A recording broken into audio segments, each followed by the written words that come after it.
ये हमारे बहुत प्रिय हैं। संतों की महिमा, बोले हमारे बहुत प्रिय है, इनकी बहुत सेवा की जाए। अरे अब तो जब गुरु जी के प्रिय संत है तो बड़ी सेवा, और खजाने में ले गए। और संत तो थे नहीं, ठग थे।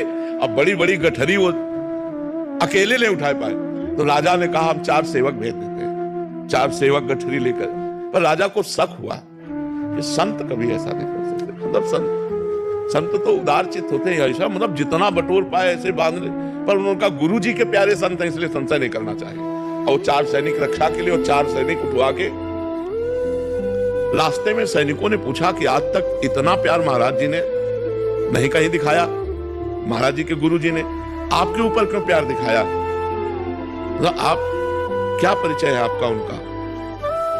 तो उन्होंने कहा हमारे कारण केवल हाथ पैर काट के छोड़ दिए गए थे, नहीं तो मार डाले जाते, इसलिए हमको बहुत प्यार करते। जो ही ऐसे कहा सोई धरती फटी और चारों समा गए। उसी इतना पाप बढ़ गया ना, तुरंत धरती फटी और चारों नष्ट हो गए। और जब जयदेव जी ने सुना कि चारों धरती में समा गए, तो वो बहुत कष्टप्रद होकर ऐसे बोले, हे भगवान ये क्या। तो उनके हाथ पैर है, क्योंकि महापापी।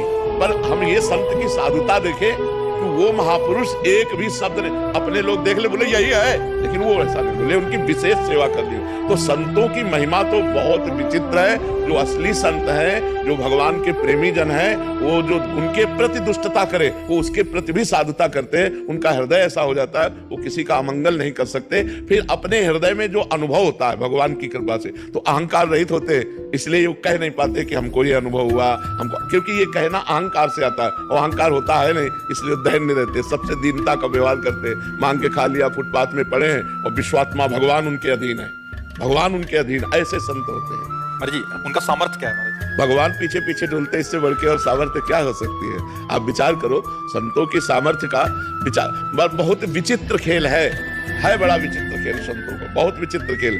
एक बार नामदेव जी महाराज बड़े सिद्ध महापुरुष थे, तो उस समय का जो बादशाह